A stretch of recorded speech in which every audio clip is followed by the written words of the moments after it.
بسم اللہ الرحمن الرحیم۔ السلام علیکم ویورز، میں امید کرتا ہوں آپ سب خیریت سے ہوں گے، اور آج میں آپ کے لیے مالدار شخص حکیم صاحب اور چلنے والا فرش کی کہانی لے کر آیا ہوں۔ اگر میری یہ کہانی آپ کو اچھی لگے تو چینل کو سبسکرائب اور لائک کر دیجیے گا، شکریہ۔ کسی بستی میں ایک بہت امیر شخص رہتا تھا۔ یوں تو اس کے پاس سب کچھ تھا، لیکن اس کی دلچسپی زندگی سے ختم ہوتی جا رہی تھی۔ اسے نہ بھوک لگتی تھی اور نہ ہی صحیح طرح نیند آتی تھی۔ بس ہر وقت ایک پسماندگی، سستی اور کاہلی کی سی کیفیت رہتی۔ کئی حکیموں کا علاج کروا لیا، لیکن کوئی فائدہ نہیں ہوا۔ ایک دن کسی دور دراز علاقے میں کسی نے ایک ماہر حکیم کا پتہ بتایا۔ حکیم نے علاج کرنے پر آمادگی ظاہر کر لی، لیکن شرط رکھی کہ میرے طریقہ علاج پر تم کوئی اعتراض نہیں کرو گے۔ وہ مرتا کیا نہ کرتا کہ مسودات تیار ہو گیا۔ حکیم نے کہا کہ صبح ایک مقام پر چلنا ہے، لیکن تم اکیلے چلو گے اور کوئی ساتھ نہ ہوگا۔ صبح وہ روانہ ہو اور حکیم اسے ایک دور کسی سنسان جگہ پر لے آیا۔ وہاں ایک چھوٹا سا کمرہ بنا تھا اور کچھ بھی نہ تھا۔ حکیم نے اس سے اندر داخل ہونے کا کہا۔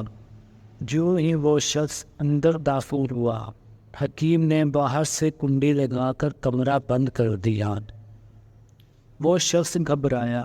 اچانک اسے محسوس ہوا کہ اس کے پیر جل رہے ہیں۔ اس نے کمرے کے چاروں طرف بھاگنا شروع کر دیا تاکہ کوئی ٹھنڈی جگہ مل جائے، لیکن وہ ناکام رہا۔ بس وہ پیروں کو جلنے سے بچانے کے لیے اچھل کود کرنے لگا۔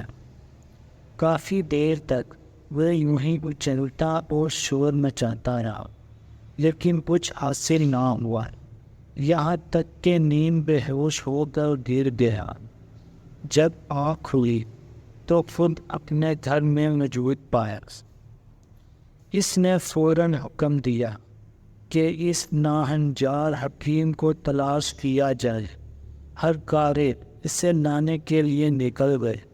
اچانک اس شخص کو محسوس ہوا کہ خلاف معمول اسے بھوک لگ رہی ہے۔ اس نے مدتوں بعد جی بھر کر کھانا کھایا۔ اس کے ساتھ ہی اس نے محسوس کیا کہ اس کے جسم میں ایک چستی آ گئی ہے اور دل میں ایک خوشی کی لہر ہے۔ وہ اپنے پیروں کی تکلیف بھول گیا اور حکیم کو سزا دینے کی بجائے انعام دینے کا فیصلہ کیا، کیونکہ وہ حکیم کا طریقہ علاج سمجھ چکا تھا۔ یہ کہانی آپ سب نے شاید بچپن میں پڑھی ہوگی، لیکن اس سائبر ایج میں ہم سب اسی کہانی کا مرکزی کردار بنتے جا رہے ہیں۔ ہماری فزیکل ایکٹیویٹی کم و بیش ختم ہوتی جا رہی ہے۔ ہم نہیں جانتے کہ جسمانی نظام کی درستگی 15-20 منٹ کی ورزش یا واک کا تقاضا کرتی ہے۔ یہ واک ہمیں دل، شوگر، بلڈ پریشر اور دیگر بیماریوں سے بچاتی ہے۔ اس کے ساتھ ساتھ جسمانی ایکسرسائز سے کئی ہارمون خارج ہوتے ہیں جو ہمارے موڈ کو بہتر بناتے اور جینے کی امنگ اور خوشی پیدا کرتے ہیں۔